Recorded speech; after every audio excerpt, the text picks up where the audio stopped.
Welcome in, everyone. We are Offensive Points, and today we are going over the NFC East. Hit it.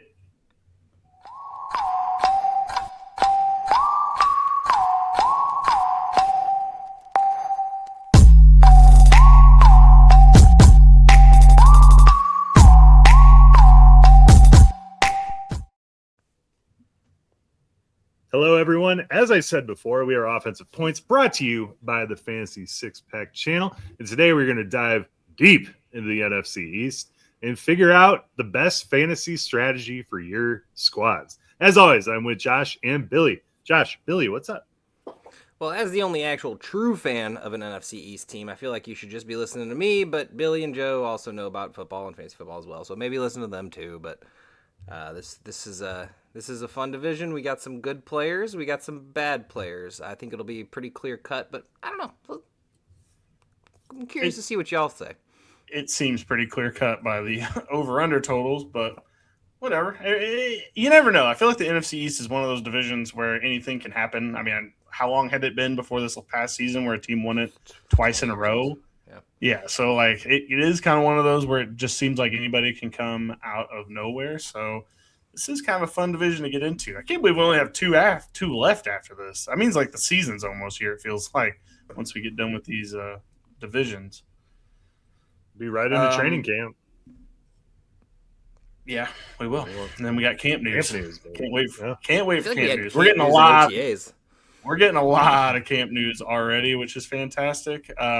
I don't know if you guys talked about the Brendan Sorsby situation, but that is bizarre. All of the fantasy managers across the sport are probably like, we don't have to figure out how to do this in our league to add this kid that's going in the supplemental draft that's going to be a quarterback and probably taken by a team that needs him. But, don't have to worry about that. Kid can't play. So no supplemental draft, and he will have to play in Canada this year if he wants to play football. So, I mean, we'll see what he does, but – because he can't even do the XFL since the season kind of lines up with NFL. So we'll see what happens there. But that situation is very bizarre. But you know what? Good for the NFL sticking to their guns. All right. First team to talk about tonight is the New York Giants. We are going to talk about one of the most controversial wide receivers, I think, going into this next year, and that is Malik Nabers. Malik Nabers currently going 32 overall, wide receiver 15, which I think is pretty – I mean, I actually think that's about right. I think that's a huge discount going into the season. But the risk comes into play with he tore his ACL in week 4 of last season. And so the biggest question mark going into the season is he going to be the same Malik Nabers this season, or is it going to be the normal thing where the guy takes a whole year to get back to his true form, and then 2027, 2028 is when we actually get the top 5 overall receiver, Malik Nabers. It is kind of interesting going into the season to think he might miss week 1. We don't know how that's going to go. But I'm going to kind of pitch it to you guys. How risky of an investment is it right now on Malik Nabers at pick 32 overall, which is a premium pick for a lot of people? Josh, you want to go? Yeah, I'll go. I'll go. There you go. I know Joe's answer, so I know. I was kind of hoping he'd go first. So my first question would be: is he a top 5 wide receiver? I can't say that. Now, did he put up close to top 5 receiver numbers in his rookie year? Yes, he did. But did Brian Thomas and Ladd McConkey also do that and then have sophomore regressions? Yes. So now I'm not saying that Malik Nabers is one of those guys and will have a regression, but coming off an ACL tear is going to be one of the hardest things to do. I just looked at Joe's face. Comparing him to Ladd McConkey may have hurt his soul. We're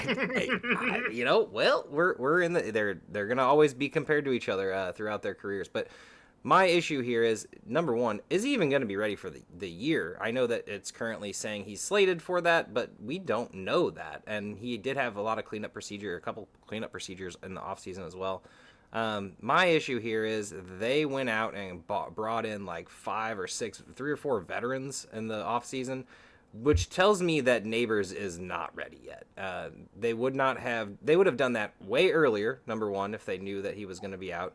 And number 2, they wouldn't have brought in so many of them if it was a clear cut like Nabers is going to be fully healthy to start the year. So I feel like you're missing a couple weeks to start the year, maybe even a pup list. And then even if somehow he does start, like, we can't feed this man 16 targets, at least in the first 5 games. Like, he needs to get his feet back. I think it's a bit premium for me. I do like Malik Nabers in the future, and I would love to see the rookie that they got, Malachi Fields, really have a supplemental role, and I think that'll help him out a lot. I mean, we saw it last year, his rookie year with Wandale. He really took on that, like, the bullshit plays, so Nabers could feast on the big plays. And we need someone to be in there with that. And I don't know if that's Odell or any of these other guys they signed, but need someone. I'll get to them in the preview. Yeah, no, that's fair. Okay, so you're against it at 32? I thought that was pretty clear, but yeah. Okay. All right. So first of all, your first remark that Brian Thomas and Lad McConkey bullshit.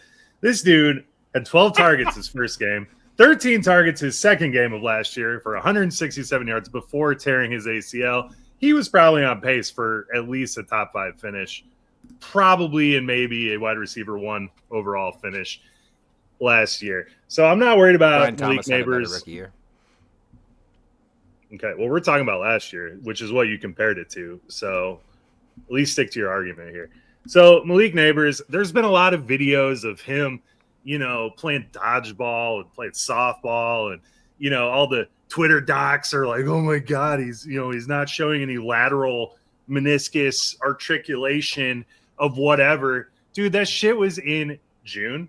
Was it not also in May when that was going on? Yes, Josh. Yes. I just want to clarify that the weeks 1 and 2 where he had 12 and 14 targets was against the Washington Commanders and the Dallas Cowboys, 2 of the worst passing defenses in the league.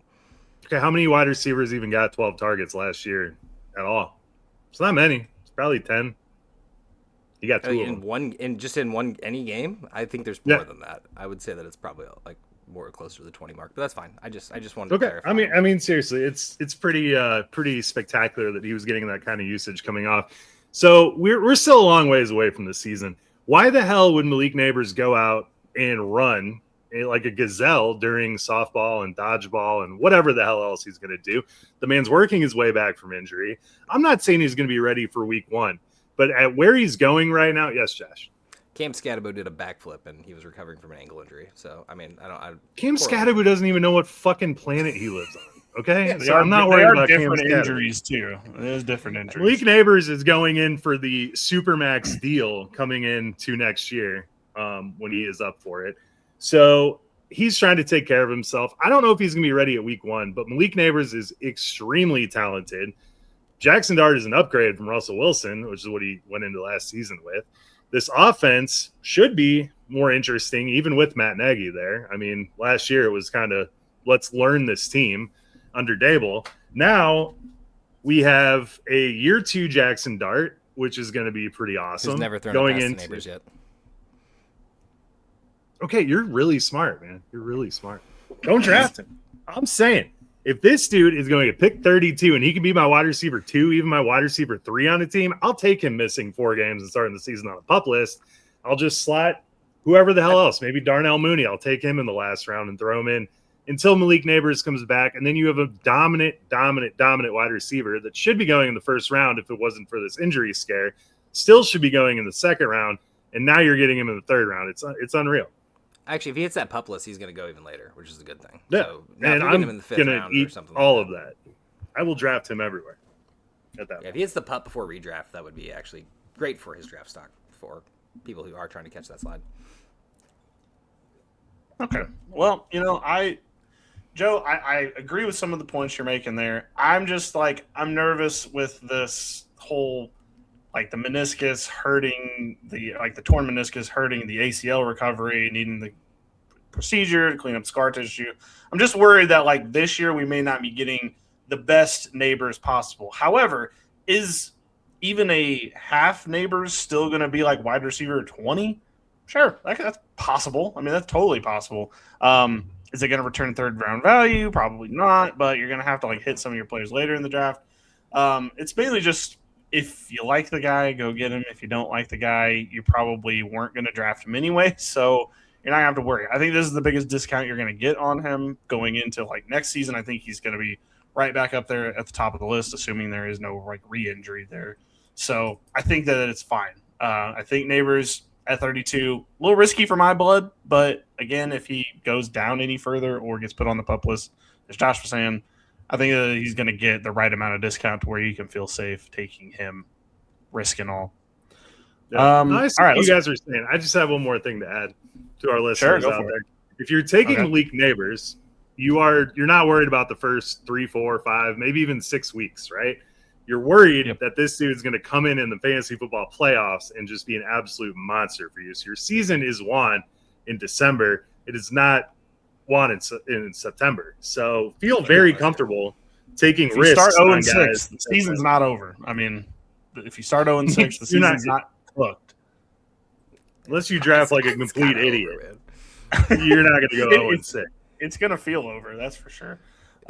Anyway, let's get on the rest of this wide receiver room. It is a who's who of guys that you don't want to be relying on week to week. Next, we got Darnell Mooney.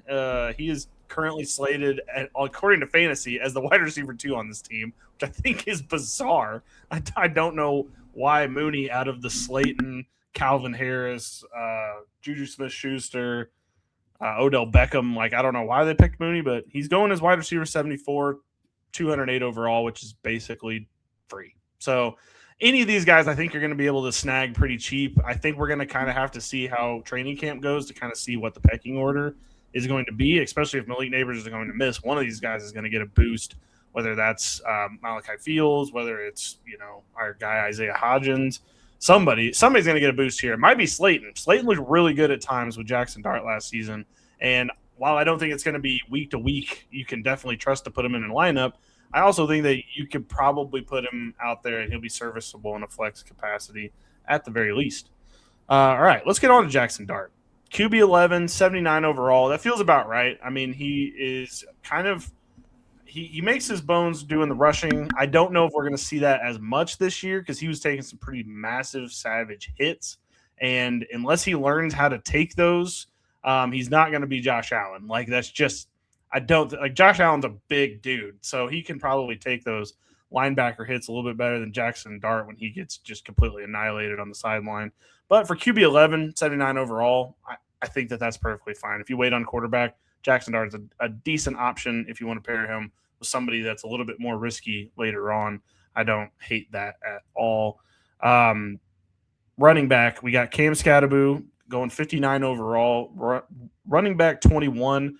Another guy that, I'm sure he's going to be fine going into the season. The problem is just going to be injury with him because he just doesn't care about his body. And on one hand, I love that. I just completely love that out of the guy because that means he's going to give you 110% every single time he touches the field. On the other hand, that is going to get real dangerous. Now, I would have given you 1,000,000-to-1 odds that an ankle snapping was not going to be the injury to take him out, or at least the first one to take him out. But you know what? That's what he picked. So concussions still a major thing with him, I think. I could see him, chowing down on some gravel like it's trail mix on the sideline. And I don't think anybody's going to bat an eye because that's just the kind of guy Scatterboo is.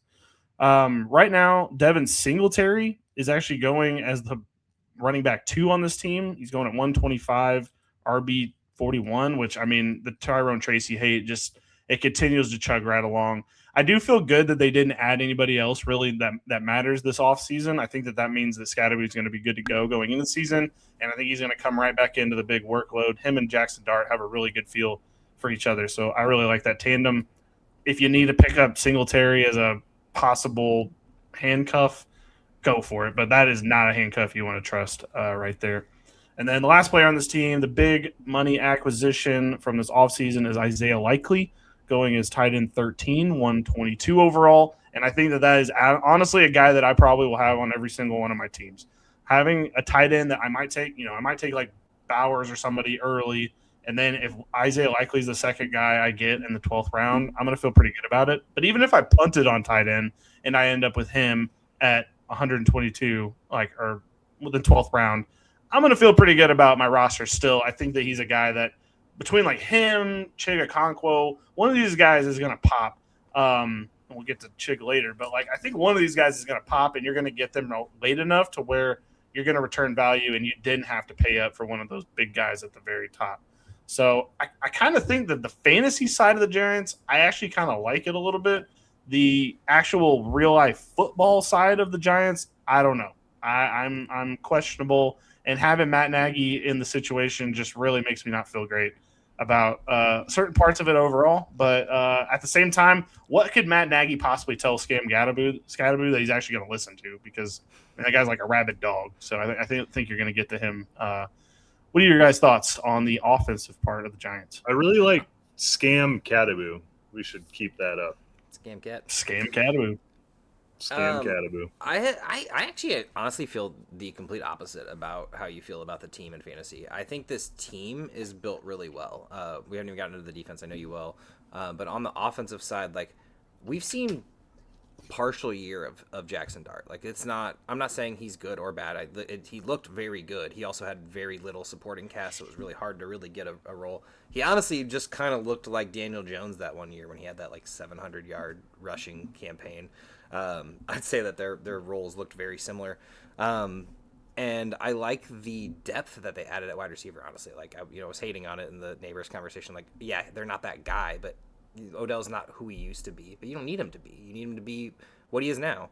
And you add in Juju, and you add in the rookie Malachi, and then you add in the other two vets that they have, Calvin Austin and Braxton Berrios and Darnell Mooney and Darius Slayton's still there. Like, it's a good depth for a wide receiver room. Like, they're not all stars, obviously, but I actually like it as a team. And then the Isaiah Likely pickup was amazing for them. Like, they clearly need that like guy to be there as their tight end. And I think we've never seen it from Likely. Like, we want to see a featured role for him. So we kind of all hope. I think he's a little overhyped. Not maybe in the rankings, but just in general, people are like, he's going to break out. He's going to be everyone's breakout candidate.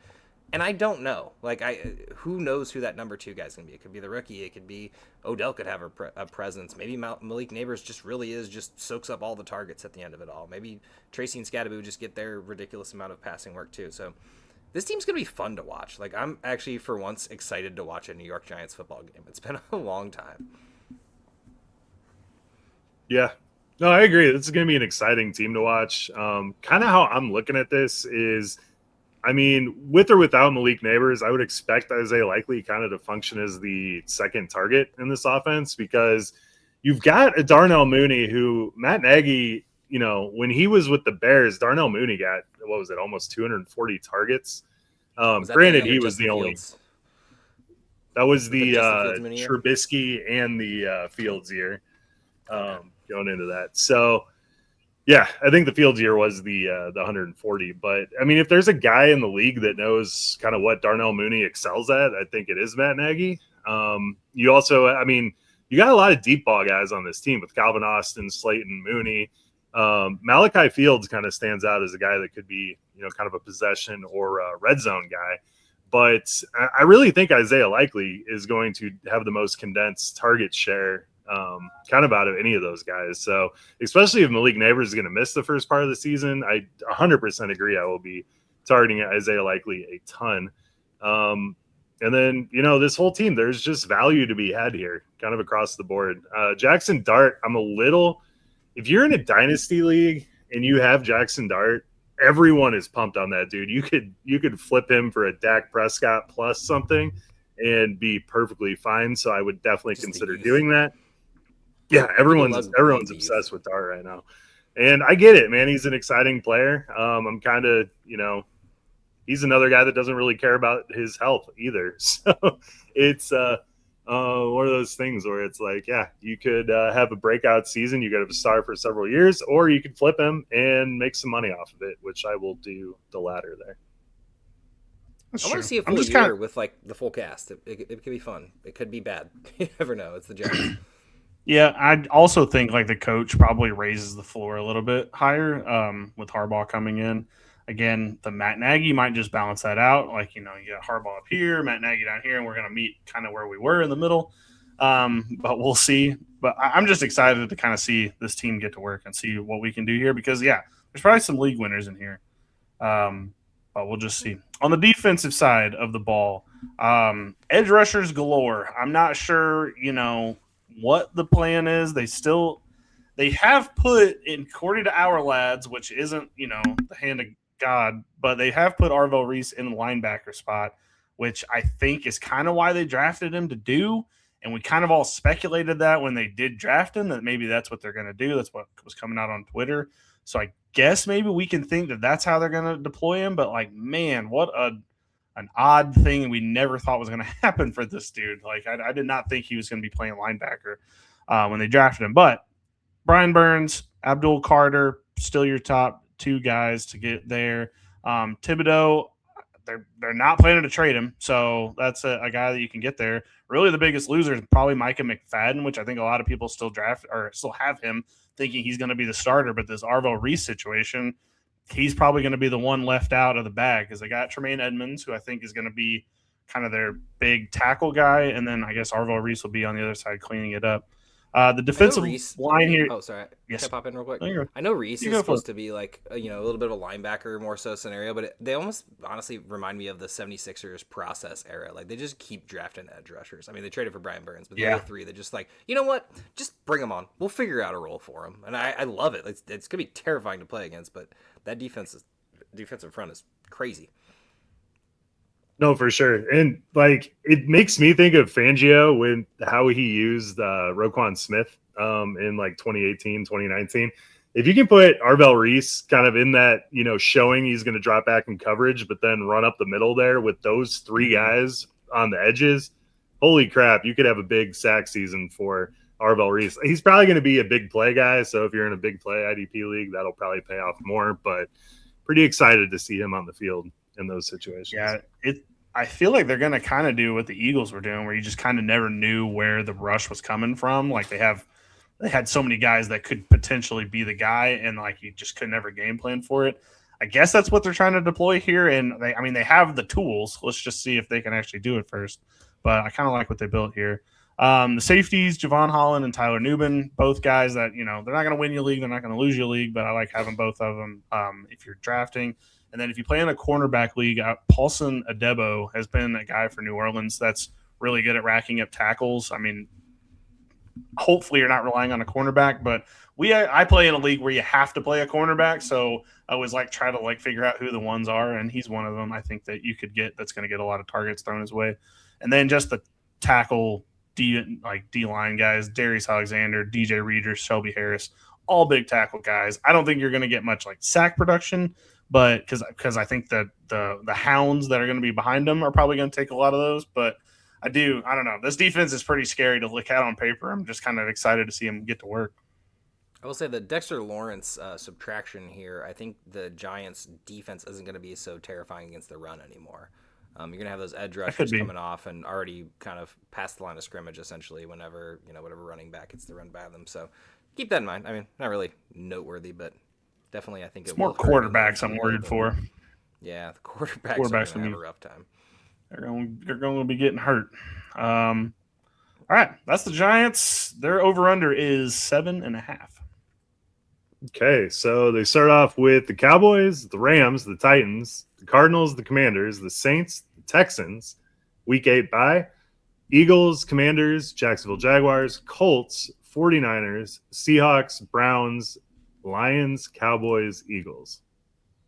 It is a pretty tough schedule. They get a couple of layups in there, but I just feel like this team's going to be a little bit better. I don't think that this is just going to be a team that you're like, well, I bet the Giants are going to lose tonight. I bet every game they're going to be at least 4.5 point dogs at worst. I don't see them being a touchdown dog to anyone. So I think they can cover the 7.5. I think they can get 8. I think they're going to struggle against the high-powered offenses and stuff like the Lions. I heard, I think it was week 17 or whatever. That's going to be a tough team to stop, right? Their secondary is not the best by any means. But I feel like they're going to play to the middle crowd. And they play a lot of the middle crowd in that. So I think I'll do over. I think they'll get 8. I just don't see Harbaugh getting 7 wins. I just don't see it. I don't know how he can come from winning 13 games a season and then just go to the Giants. And it's not, but I mean, he coached them. I know that we're going to say it was Lamar Jackson, but I mean, he had to get him there somehow. So I don't know. I'm going over because they have 4 of the 5 teams that we think are going to be fighting for the number one That is pick true. next year. I heard those gimmies in there, which I was like, that makes you feel good. But then it's like the Rams, the But they'll Lions. beat the Eagles once. Like, They'll beat the Commanders once. They'll beat the Cowboys once. That's true. Probably. Like I think they'll split the conference at some point. And like they could go toe to toe with Jacksonville and Washington, and yeah, I mean, no, that's true. I don't see any of these teams just beating the shit out of them. I just feel like 8 and 9 seems like the floor for this team to me. So I don't. I could see it going under, but I think 8's fine. I think there's no question that 8 is not out of reach. I think I'm not gonna lie to you. I think if they get 7 or fewer wins, this is a huge disappointment. Like you cannot draft this many like edge rushers in a row and it fail again and put you in the top 10 drafting again. Hall of Fame coach and well, I guess that's really all there. I mean, unless everybody gets hurt, which is always a possibility, but like if everybody's healthy, this team is not having 7 wins. I just don't believe it. Okay, that's the Giants. Cool thing is they still got Jameis slinging backup, right? They do. Yes. Is he? I was gonna say. So like, if Dart does go down, man, like that's money for Nabers, dude. Saying he's healthy. That is true. All right, we didn't really talk about an order before the podcast because we were cracking jokes about the 1920 Giants. So whoever wants to go next, go for it. I'll go ahead. I feel like the Eagles should be favored, and that's how we should have started, but could be wrong. Anyway, Eagles offseason was tumultuous. Yeah, we all know that. And here's the new look offense. So this is the 10th offensive coordinator for Jalen Hurts' professional career. Coming in after that Kevin Petullo offense flopped last year. Sean Mannion has a chance to revamp this offense, and still got the stars, man. Like, yes, AJ's gone, but there's really wasn't any notable offensive weapons that really vacated after last year. It was AJ Brown and Jahan Dotson, and they were replaced by a surge of free agent moves and drafting. So let's get into the most hated, misdiagnosed hatred for Jalen Hurts. He's QB6 going in kind of like the 5th, 6th round. I think I figured out what the mainstream hatred of Jalen Hurts is. And I don't think it's the stats. I don't think it's, he's not a quarterback, he's a running back. I don't think it's his stats, I should say. It is someone's stats. I think the majority of those haters of Jalen Hurts had to have had A.J. Brown or DeVonta Smith in their fantasy leagues. And they were like, super team, A.J., DeVonta are going to get 1,400 yards. And then they got 1,000 and they ended up with wide receiver 15, and they were like, this is bullshit. He sucks. All Jalen does is win and still put up solid fantasy points for himself. And so he's finished as QB8 the last 2 years, finished QB3 and QB2 in 22 and 23. Declining rush numbers last year can really be pinpointed to the awful offensive play calling. At one point, Kevin Petullo just said, we were just running plays to run them. Like, okay, cool. Thanks for all the help there. Going as QB6, I think, and honestly, I think he could go even a little bit later because I feel like all these young QBs are going to come up. Like, I'm not saying Dart's going to jump over him, but we got Drake May, Caleb in the conversation. Like, there's plenty of QBs that could go before him in this range of that, like, 5 to 6 QB area. And he used to be that, like, 2 or 3 or 4 guy. So this is actually a pretty good value on Hurts. Also, to Joe's potential thing, this is not a contract year for Hurts, but it kind of is a contract year for Hurts. So, and as we know, we see these people go out and play during those years. And also we could see a little bit more tush push. I feel like they stopped doing that so it wouldn't get banned and they could keep it in their back pocket, and here it is, still alive. So you guys have anything to say about Hurts? Let's go ahead and get it out of the way. I just think it's gonna be interesting to see him without AJ. I mean, I'm just excited to see that this season. That's really only thing I'm interested in. I would love to see him rush more. I would love to see the tush push come back where they actually push him in and get that rushing number up. That'd be awesome if it does. Yeah, I think his rushing yards stay kind of, in that 300, 400 area, which is fine for a quarterback. Still great supplemental points. And then I think that tush push comes back a little bit. I think they just slow rolled it for a couple years and nobody banned it. Now nobody's talking about it because everyone else is doing it. It's not a problem.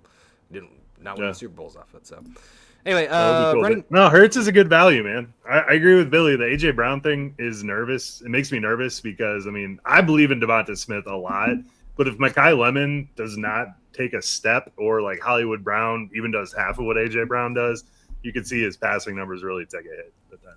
But Well, let's just get into the pass catchers because that's the most probably the most controversial situation here. So, the real biggest question I think is, can DeVonta Smith become a true wide receiver one? And the leap really doesn't seem that difficult. He was drafted as one, and he's currently being drafted in the wide receiver 2, like mid-round slot, so wide receiver 17. Personally, seems like a no-brainer to me. He's finished as wide receiver 20 several times. He's been in the 19s. He had a 9.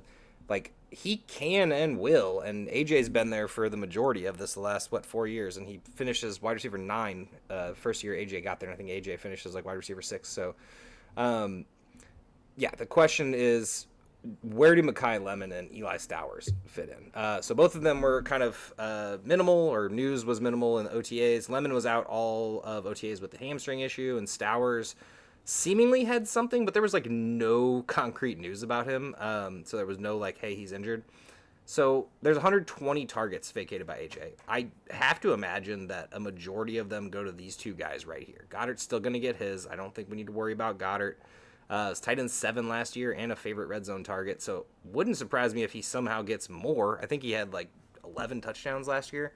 It was getting a bunch of like little shovel pass touchdowns, like the Travis Kelce touchdowns. So now I don't know what to say about Stowers and Lemon, but I will tell you Lemon is cheap as shit right now. Wide receiver 37 going in like the 8th round. So I think he's worth the risk, because even if he just slots in where DeVonta finished the last couple years in the 20s, you're still getting a double of what his ADP is. So I don't see that number going any lower. And he also has that like over the field routes, or the middle of the field routes, and that Jalen has definitely struggled with that in the past.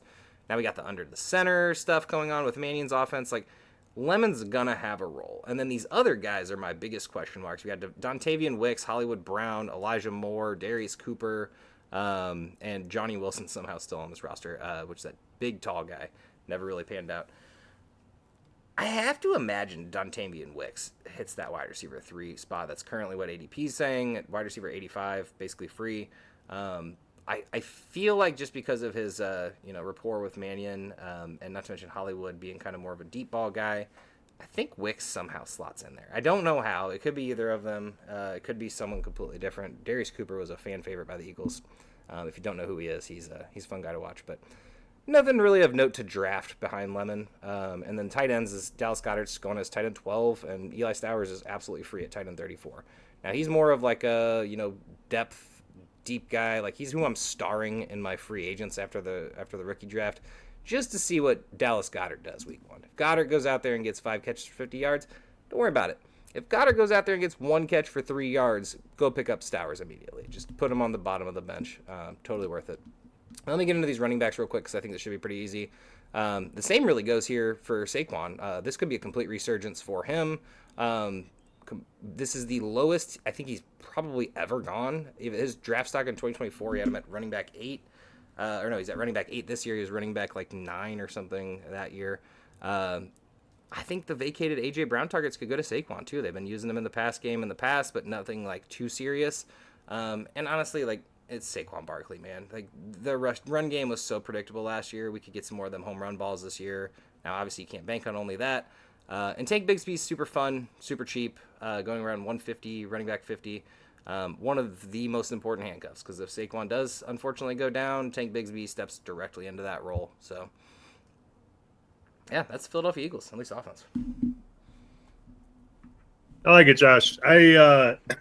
I mean, really the key to this team, because I'm totally with you. I think DeVonta Smith can be a wide receiver 1. I think Hurts is a value. Saquon's a value at this point.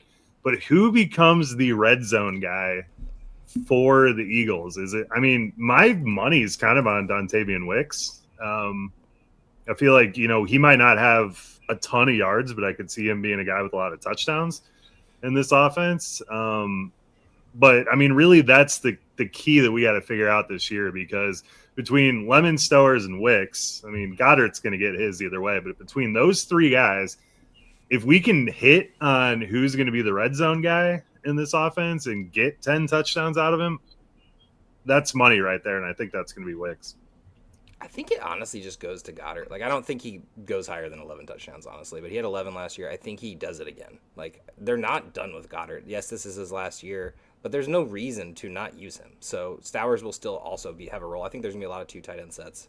We're going to see a lot of Stowers running around out there, but I think it's Goedert still, man. I mean, he was more of a favorite of a red zone target than AJ was, it felt like, at the end of last season, but AJ also had his little beef behind the scenes.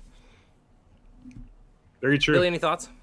Yeah, I'm interested to see this offense where there's not just 2 options. I really don't think they're going to go right back into like it's either AJ or DeVonta or no one else. I think those days are over because DeVonta doesn't really ever seem like he's going to command 10 to 12 targets a game. He might just get them, but I don't think he's going to be like mad if he doesn't. Like he doesn't seem like that kind of guy. Such a nice guy.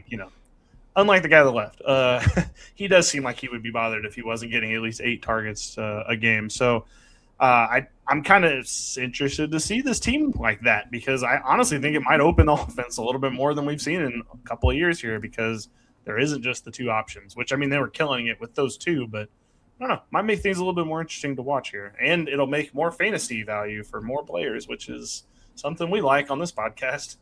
Oh, yeah. I'd love to see 2 relevant tight ends on a team. It's been a while since we've had that. I think the closest we got was Mark Andrews and Likely, and it just never was at the same time. Yeah, not really caught.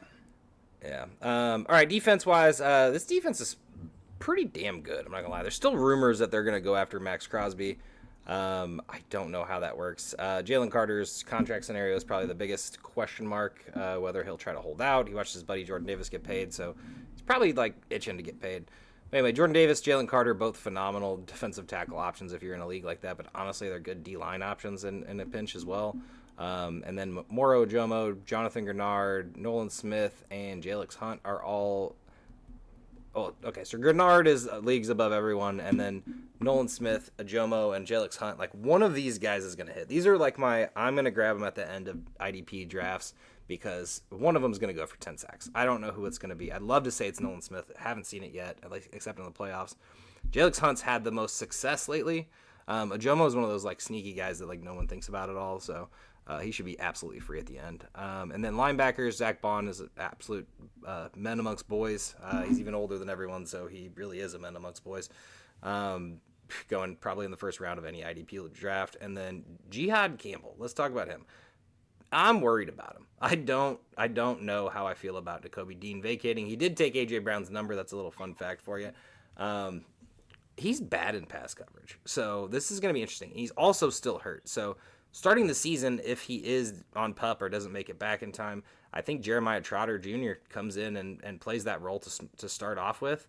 Not a very deep group of linebackers, so Jeremiah Trotter gets a crack, and he's played well in his moments. So if you are in a pinch in the early days and you drafted a lot of injured guys or lose some guys before the season, Jeremiah Trotter could be a great slot in for you.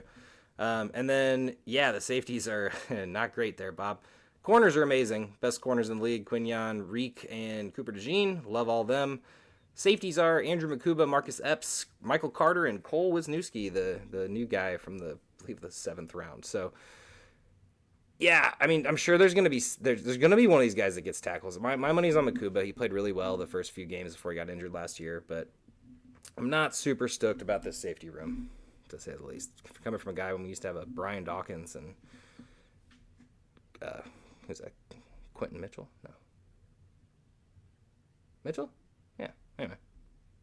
Quinyon? What do you guys think? No, it's not. I said Quinyon, but no, I was thinking Malcolm Jenkins. Wow. Okay, sorry. Man, are you really an Eagles fan? Dude, I literally my brain went to Quinyon because that's all I can think about. I think they're the same number too. So that doesn't help. He thinks about him all the time. I do think even during golf. Just talking about Quinyon. I want Jalix Hunt in a league really bad. And in our last startup draft, he was sitting there and he was on the top of my queue, and he got sniped like 2 picks before me, and it really pissed me off. I really like the addition of AJ Epinenza. I think it kind of chills out the Nolan Smith. Like, I mean, I think we all want Nolan Smith to break out, but I think with that addition there, that puts a little damper on the Nolan Smith thing. But I really think Grenard and Jalix Hunt are your most talented edge rushers on this team. So I'll have a lot of them. How he's really good about adding those like guys who didn't really quite pan out on other teams, like the 3-4 year guys, and we've been doing that for the last few years. We really don't ever hit on them, but it's more of like a depth fill, and it's always nice to have. No, I mean, shit, if he gets you like 4 sacks a season, it's worth it. He'll just 100%. play a depth role. Shit, PG played like 2 snaps and had 2 sacks last year. So if he comes back and gets his 2 sacks too, we're good with that money. It's true. I don't have anything to add. I like this defense. Oh, don't draft Jake Elliott if you're in kicker leagues. I think he's done. Okay. Yeah. He's the actual the issue with the Eagles this year. And if we lose games because of it, I'm going to actually be mad. Kicker problems. Well, tell you what. All right. Their over-under is 10.5. All right. They got the Commanders, the Titans, the Bears, the Rams, the Jags, the Panthers, the Cowboys, the Commanders, the Giants, a Week 10 bye week, Steelers, Cowboys, Cardinals, Colts, Seahawks, Texans, 49ers, Giants. Yep. That's an over for me. I'm going to go under. Yeah, I'm going under too. Okay. I feel like the Giants schedule is harder than the Eagles schedule, and I don't really understand how the hell that happened. Like, I thought the same thing when I was hearing the Giants schedule. I was like, damn, that's not the Eagles. I know. I still think the Giants are going to go over. So if I think they're going over, I think the Eagles can. Worried about your defense. Yeah. Well, what part of the defense? Honestly, I'm fine. I don't need this rage. Rage bait him, Joe. I don't need this rage bait. Stop it. Okay. Joe, have at it. Under. Oh, you're going for for the rage bait number 2. Preview. No, I got you. You already almost got me. I'm just gonna sit. Oh man. So for the Cowboys, we have to start out with Ceedee Lamb and George Pickens. Those are by far the most 2 interesting guys on this team right now. Ceedee Lamb, wide receiver 5, 9th overall. He finished as wide receiver 22 last year with a high ankle sprain, causing him to miss a month. He had 6 top 15 finishes. George Pickens, wide receiver 5 last year, currently going as wide receiver 10, 23 overall. So the question is, what's the deal with these 2 guys? When Lamb was out, Pickens averaged 24.6 points a game. It was a beautiful thing. When Lamb was in, Pickens averaged 16.3, so still pretty damn solid.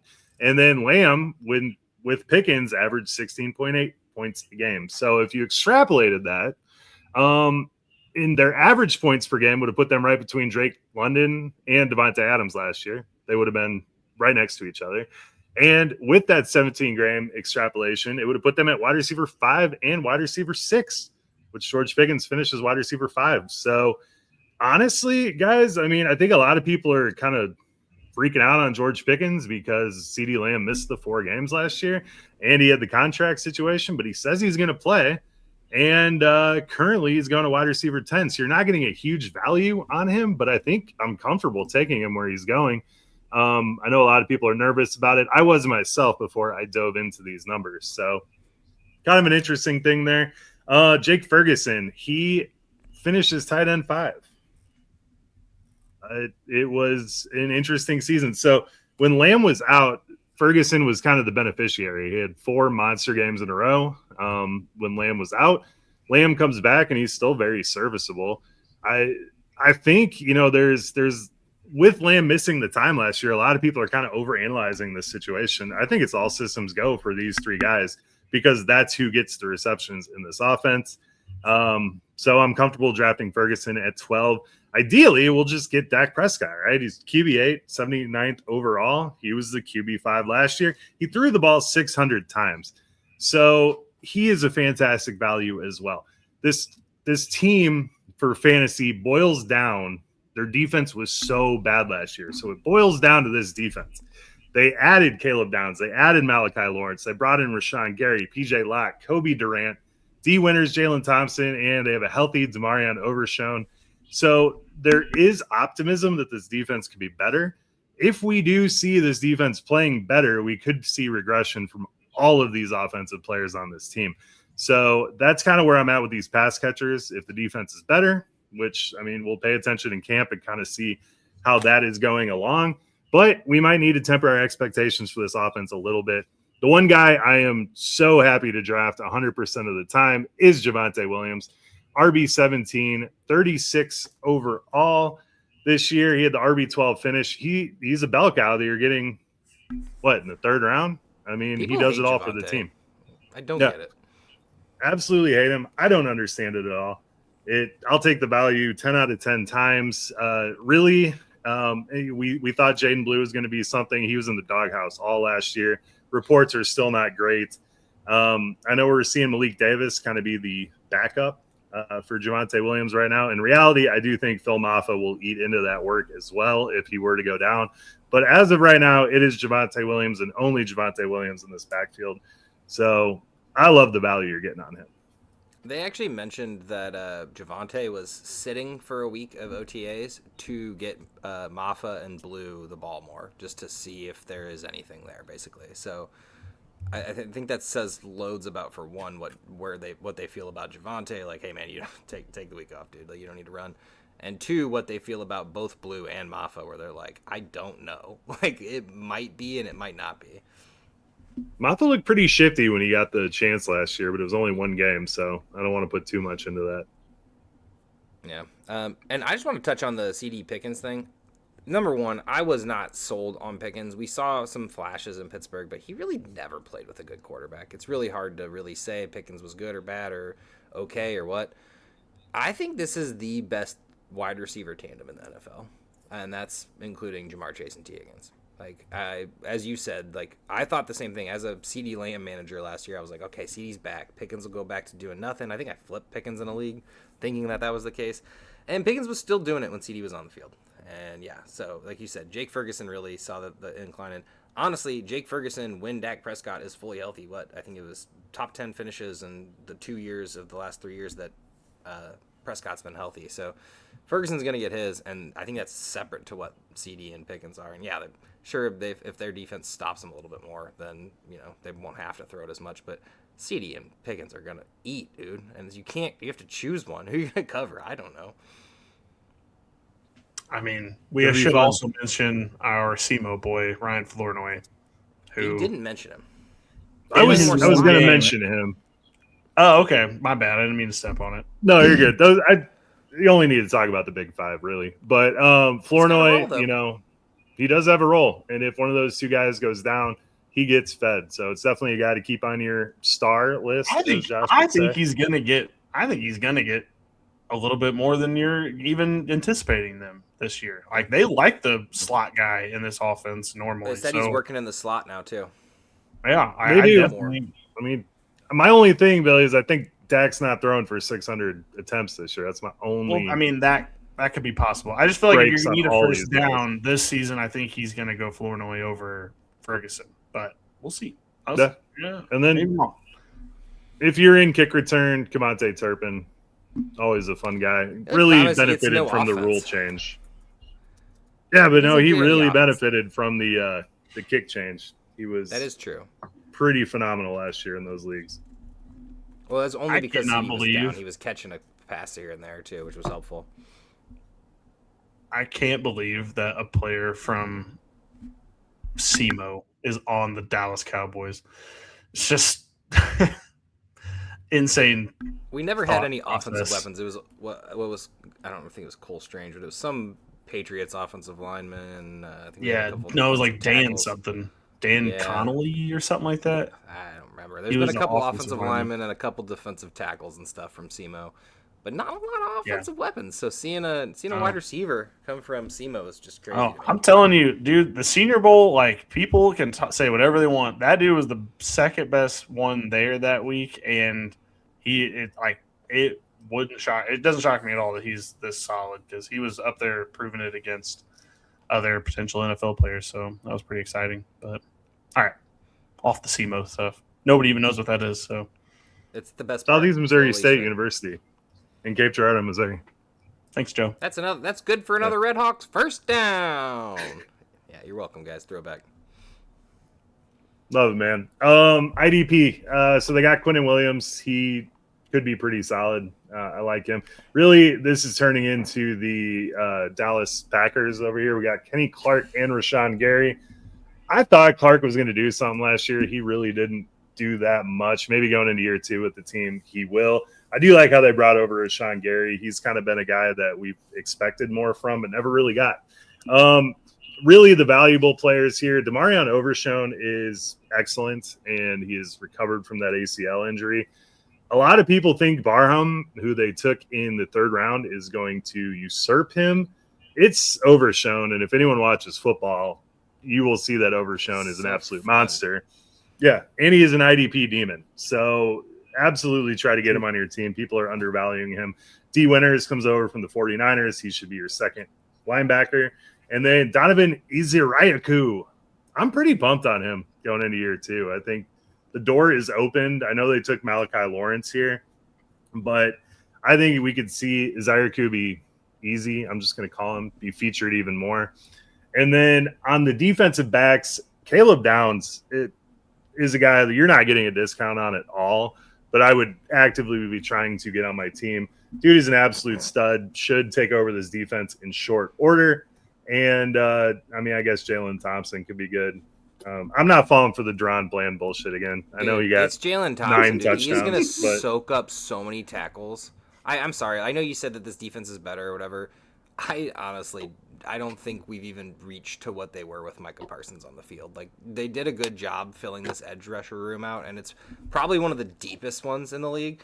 But I don't know if I really trust any of these guys to get 10 sacks in a season. Quinnen's fun, but, like, inconsistent. These other guys are unproven.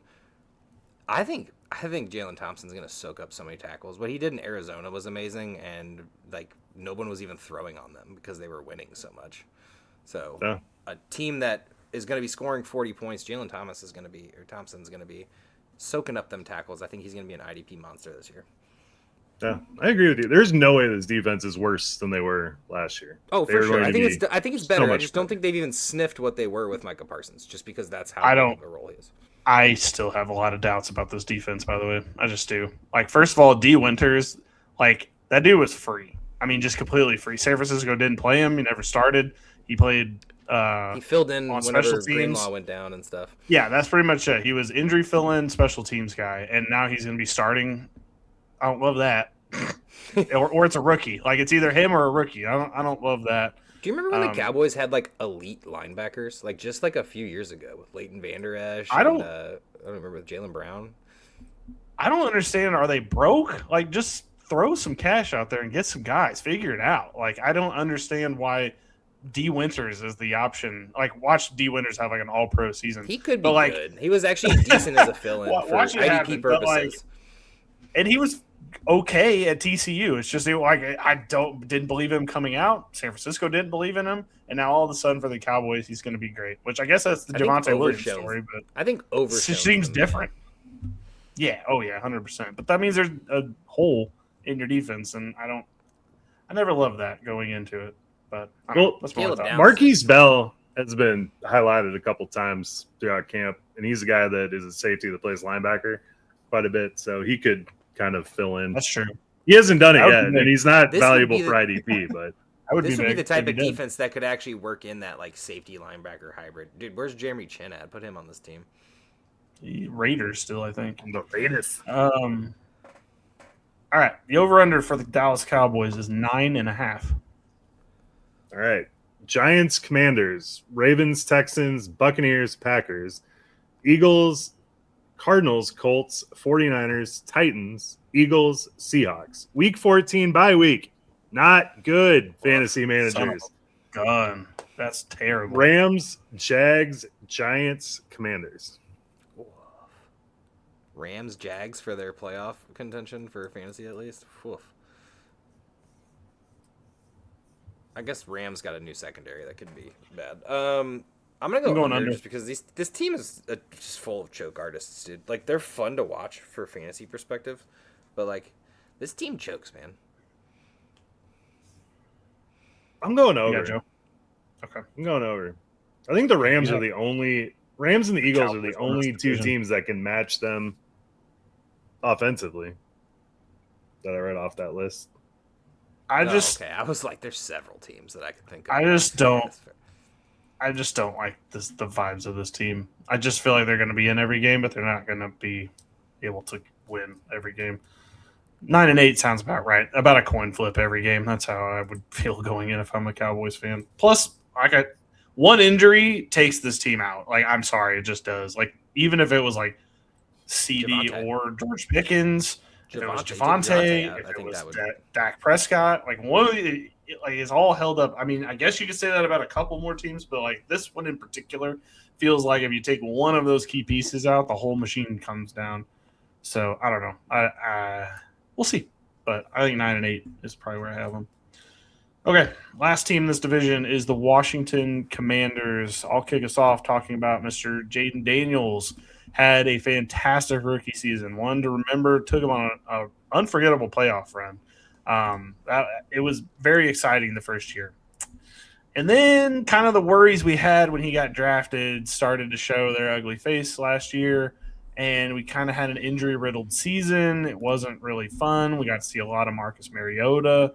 It wasn't exactly what we thought from Jayden Daniels. And I think that kind of the problems with him being frail kind of showed themselves. I do think that you're just going to be having to ride that into the sun if you draft him every season that you're going to take him. He is not like Jalen Hurts. Jalen Hurts, although he rushes, is not going to get injured. Josh Allen, same way. He's a big guy. He rushes. He's not going to get injured. Jayden Daniels, you need the rushing to be a part of his game if you're taking him in fantasy, but he is going to have an injury concern every single time he takes off. He can throw it as much as he wants, and maybe they can – I mean, they didn't really boost this room good enough, but, like, he may throw it a lot more, maybe. I see Treylon Burks on the starting lineup, and I get a little nervous about that, but I just like you're just going to be risking it every time. He's either going to be a gamer and ball out and get you your wins, or he's not going to do it. Like, it's just one or the other, and I personally don't want that kind of risk in my life. The first year of him was a lot of fun. It was pretty scary watching him get hit every time because you're like, well, there he goes for a month, and then it didn't happen, luckily. Then last year it kind of did. So I think you're just going to have to play that risk factor every time. If you take him, you're just going to have to live that way. Yeah, I think the biggest concern I have is that they didn't invest in any help at wide receiver. I mean, sure, they got Antonio Williams pretty early on in the draft. Should be a fun addition here, but like we've seen this before where they grab a mid-round guy. Luke McCaffrey, he's been fun, but like he doesn't do anything too good. Debo was actually 3 touchdowns on 11 targets, man. It's pretty damn good. I was gonna say he's had some fun splash plays. Let's put it that way. And then we got Treylon Burks we're still hoping for. Jalen Lane we're still hoping for. De'Ami Brown they add. Van Jefferson they add. And then, yeah, man, like Debo was like solid for them last year. He was kind of like Jayden, well, I guess it was Mariota and Jaden's rock, like who was just like, hey, man, we don't got anything going. Let's get it to him, see if we can get some magic moving. I'm slightly worried about this wide receiver. Let's break it down. So Terry McLaurin, no problem here, man. I mean, we're getting wide receiver 21 value on him, and my man just continues to do it. The only problem with McLaurin, he's very Nico Collins-esque. You're going to get those, fucking games where you're waiting on that target until the fourth quarter. But then he seemingly goes and gets it. A little bit injury-plagued last year, but honestly the whole team was, so whatever. You're getting your 1,000 yards out of this guy if he's fully healthy and, could get that 13 touchdown performance again too. So don't worry about that. And then wide receiver-wise after that, it's completely free. Antonio Williams is one of my targets like late in drafts just because there's no one else here. I don't know if he's good. I got him in a couple dynasty drafts. If you haven't done your dynasty startup draft, he's going kind of late second, early third. So make sure to keep him in your radar. I'd say he's perfectly fine to be a second-round pick, especially if they don't add a Debo or a veteran wide receiver out there. So, yeah, man, wide receivers are not impressive. Like, I don't know how you don't go and do what they did with Caleb and build around him. Like, go get him a couple guys. Like, there was plenty of wide receivers in this draft this last year. So, because Dan Quinn's old school, man. We're going to win through hard-nosed football, dude. Sorry, it really is Brandon Ayuk watch over here. Yeah, I know. Fuck you guys, by the way. I think I'm just going to talk about Chig. Yeah, give you Chig in the running backs. I left you Chig, man. That's fun. I almost brought it up, but I figured you'd get it. You getting the 3 shitty running backs is gonna be hard enough. So give you a little Chig action.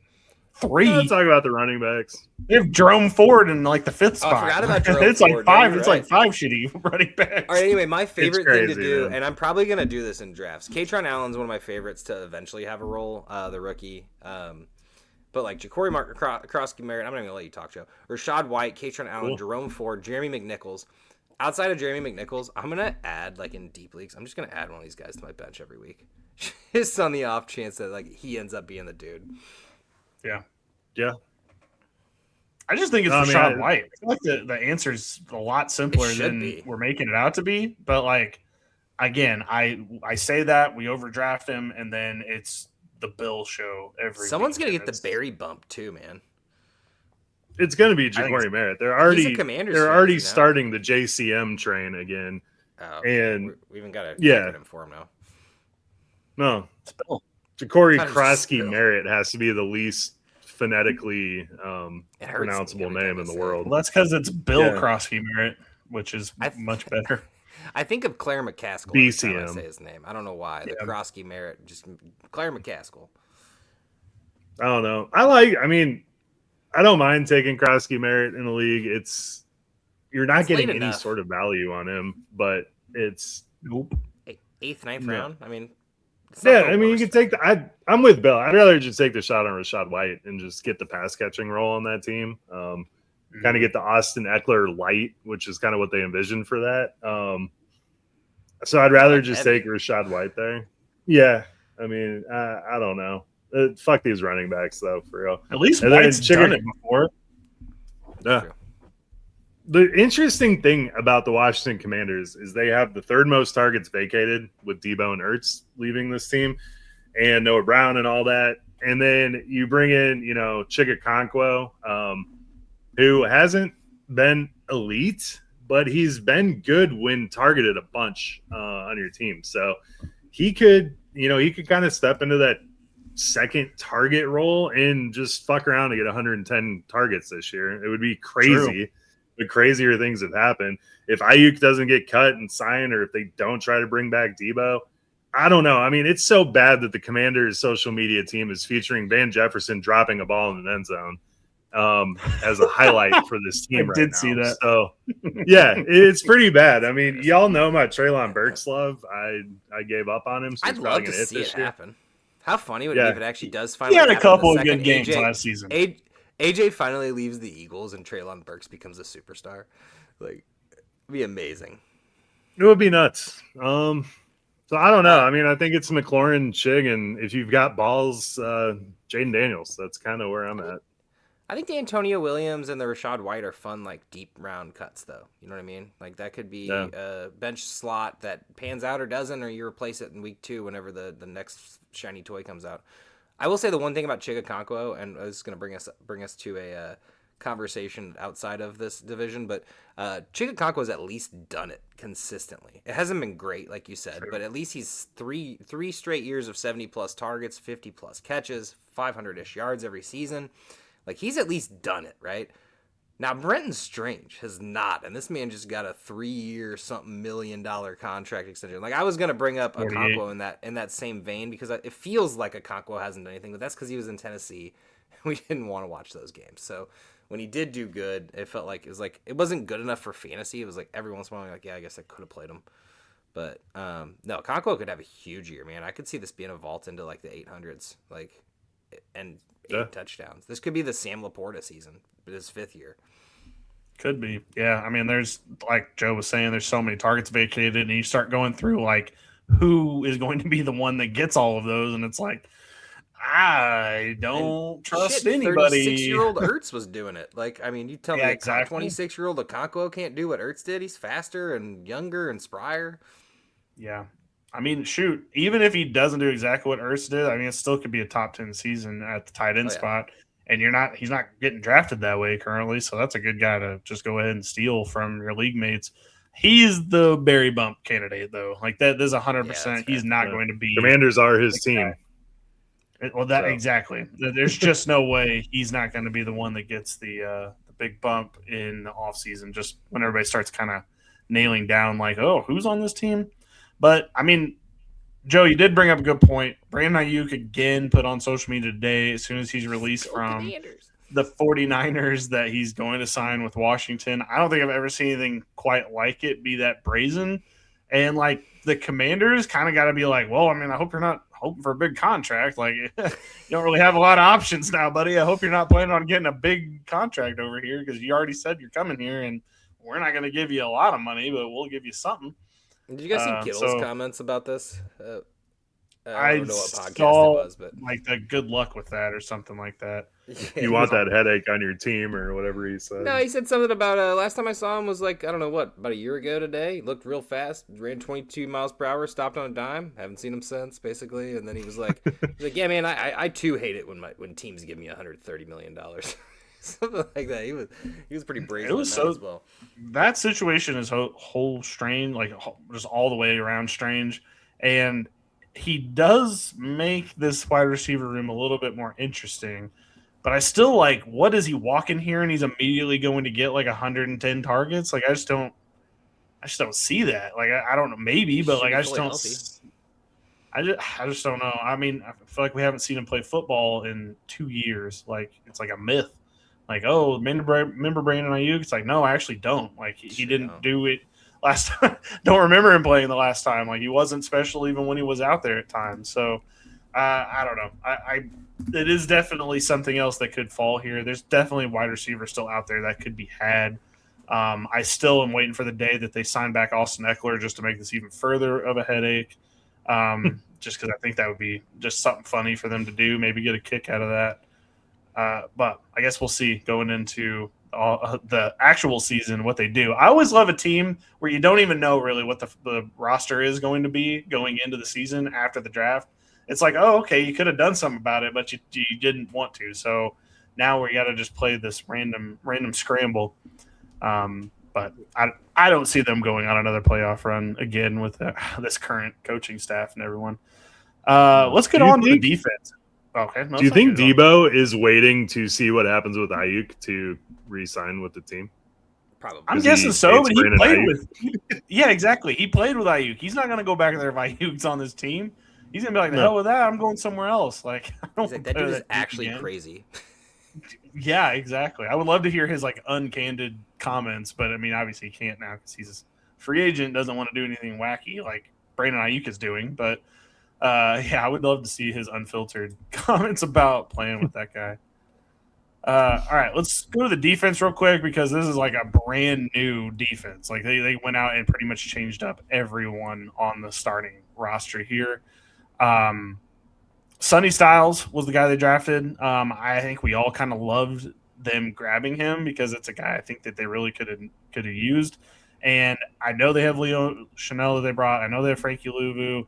I think this is going to be the style show. I have him down to win defensive rookie of the year, and I think that he's going to come out swinging right out of the gate, and I think he's going to have a really special rookie year, and I would not have any problem drafting him in IDP. Probably not super high, but like I think he's going to get a lot of use. Yeah, this is how you rebuild a defense, by the way. Take note, Dallas. Yeah, I mean, maybe. I don't know. We'll see. No, we'll see. But Nick Cross at safety. Nick Cross at strong safety from the Colts. I'm shocked the Colts let him walk the way he's been playing. He is going to soak up tackles. Sanders still there. The secondary actually looks really good. I don't know much about Trey Amos and Amik Robertson. I think Amik Robertson was good on Detroit, but I can't remember. But the secondary is way sucked better on the Raiders. At least what it was. Really, did he? Okay, well maybe not. Yeah, he was better on the Lions. So they didn't have anybody. Secondary is looking pretty decent. So they're not gonna be burned. I love the Jaxson and Owe signings. I think Adafi Owe really showed what he could do last year. Still not playing full snaps. He's more like a 60% guy, which is good because it's up from 50% from the Ravens. But if we can get like a 70% Adafi Owe on this team, holy crap, you're getting 12, 15 sacks on your team because that dude, all he does is get the quarterback. So I love that. Like I said, Jaxson was a fantastic addition on the other side. And really between Louvu, Chanel, and the team really wants Jordan McGee to step up. But between the three of them, take your shot. It kind of seems like Luvu is out of favor. They might use him as more of a gadget guy on this offense, but it is the Sonny Styles and Nick Cross show with the hope that Odafe Owe can actually live up to his potential. Yeah, one of these edge rushers needs to be like that dude too on this team. I mean, they gave Owe $100 million. Yeah, hopefully they spent on their defense, and I think they did the right thing. I hope so, at least. I always liked watching the Commanders. Never thought of them as a rival whatsoever for whatever reason. Probably because they've always sucked. Yeah, I don't. Sorry, Commanders fans.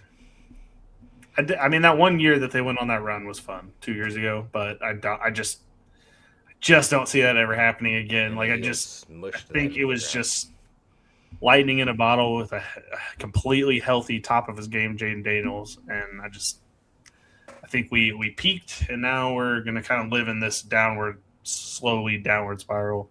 Dude, could you imagine peaking at 24, man? That's rough. Yeah, some people do, sadly enough.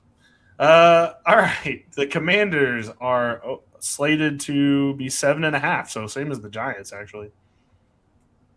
7.5, huh? Yep. 7.5. All right, we got Eagles, Cowboys, Seahawks, Colts, Giants, 49ers, Week 7 bye. Eagles, Rams, Giants, Bengals, Cardinals, Titans, Texans, Falcons, Minnesota Vikings, Jacksonville Jaguars, Dallas Cowboys. They could win every single one of the last 10 games. It got a little easy there at the end, I noticed. That'll be good. But they're going to be so downtrodden after getting their ass whooped 4 games in a row to start the season. Yeah, I think out of the before the bye week, there was only like one game in there. I think it might have been like the Colts or something that maybe they can win. By the way, I'm sorry. I think this team is Colts and them just same team. Like I don't think either of them is better than the other. So like if that is a fight, and we think that the Colts could be going for the number 1 overall pick potentially because how bad they're going to be, like I got to go under. The Colts' number 1 pick is like solely based on can Daniel Jones find what he found in his lightning in a bottle. So if he can continue that success, then the team will be fine. But also JT has to be good. Now there's a lot of pieces with the Colts. I'm gonna go over, but I don't feel confident about it. This team's fun and could be good, and I imagine we'll sign another receiver. So whether it's Debo or Ayuk or any other San Francisco wide receivers they're letting go. Surprised Jawan Jennings didn't come to this team, honestly. Probably headed that way. It would have made a lot of sense. Honestly, actually, probably would have been a really good signing for them because they could use a kind of guy like him. But yeah, on the nose. Is Ertz retired? By the way, is Ertz retired? What's he gonna? Ertz? No, I don't think so. No, I think I actually. Well, before we drafted Stowers, I thought they were gonna bring him in for like a last hurrah season for the Eagles, which I guess technically still could happen. But he tore his ACL week 14, right? Yeah, he broke his leg real bad. Like it was, I don't want to say Tyreek Hill bad, but it was pretty rough. I mean, I would probably retire after doing that, but he definitely has not yet. And there was rumors of a reunion at one point. I don't know if it's still something going on. I think that was before the draft. Interesting. All right. Well, we kind of see this division. I mean, Joe sees it differently than me and Josh, but kind of have the Eagles probably winning it with the Giants probably being the second team, Cowboys third, Commanders last. But this is it could be all jumbled up after the Eagles, honestly. I mean, you all both went under on the Eagles, but they're not going to lose more than the Cowboys, other than Joe thinking that. I don't think they're going to lose more than the Cowboys. So, interesting. They do this division. Thing at the end of the year, the Eagles do, where they just fucking tail off. So, like, I could see them starting out like 6-0 or some shit, and then like just trailing off. But they're like, no, they're 9-1. That's super fun. And then it's like they're all of a sudden. I watched the 2022 season, like recap all the games ending, and I was like, oh god, that was anxiety inducing.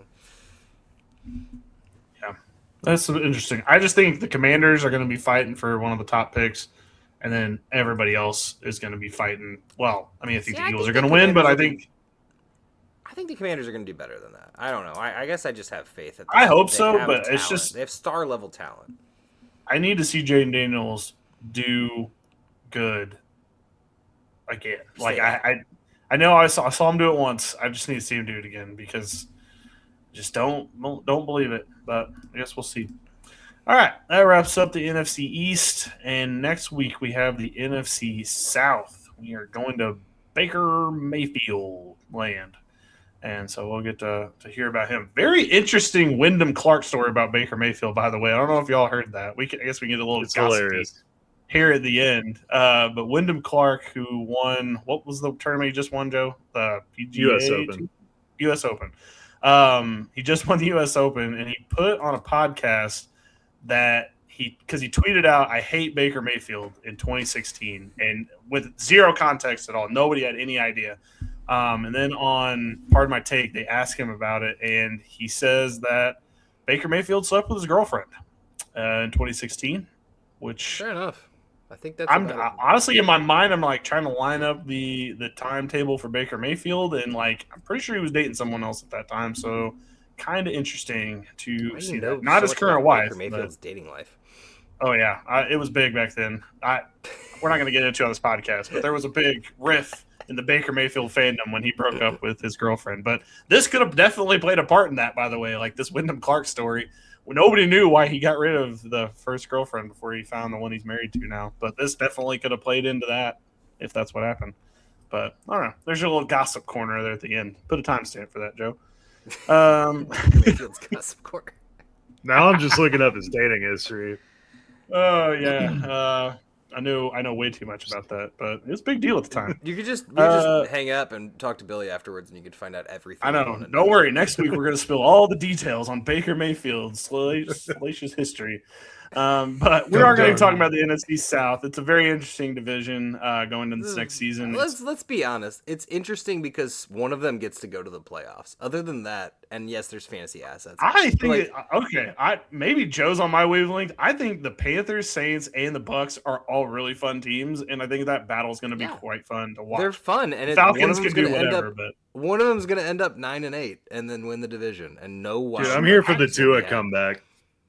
I mean, that's also on the table. They just signed Pitts to a massive extension, which, boy, would you have never guessed that was coming like 3 years ago. That the Falcons looked like they were ready to get rid of him at the first sign of trouble, and now he's got a massive extension that puts him in like the top 5 tight ends paid currently. And it's like, wow, I would have never seen that coming. A quarter of his production came in one game in his 4th season, but whatever. For real. Listen, yeah, we're gonna get into this. We're gonna get into this next week, but this is one of the most competitive divisions, and it's great. It's a fun one. But they're all 9-8 teams, man. They're not. I mean, that's probably true. That is probably true, but it's a fun division, very competitive. All right. If you know what, I'll take a fireball bet to myself. If 2 NFC South teams make the playoffs, I'll take a fireball shot. You know what? It would be fun though if they both made the playoffs. That's why I didn't want to bet anyone. I'd take the house money. I would rather see 2 teams from the South than the East, for example. I would definitely rather see that. I mean, me too. I want the Eagles. I mean, maybe the Cowboys could be interesting, but like I think if you put the Cowboys in that division, they're also fighting to be 9-8. Like I really believe that. So I don't know. Fair. It's a interesting division. Anyway, let's get out of here. Joe, get us out of here. Good night. Worst way I could have done that.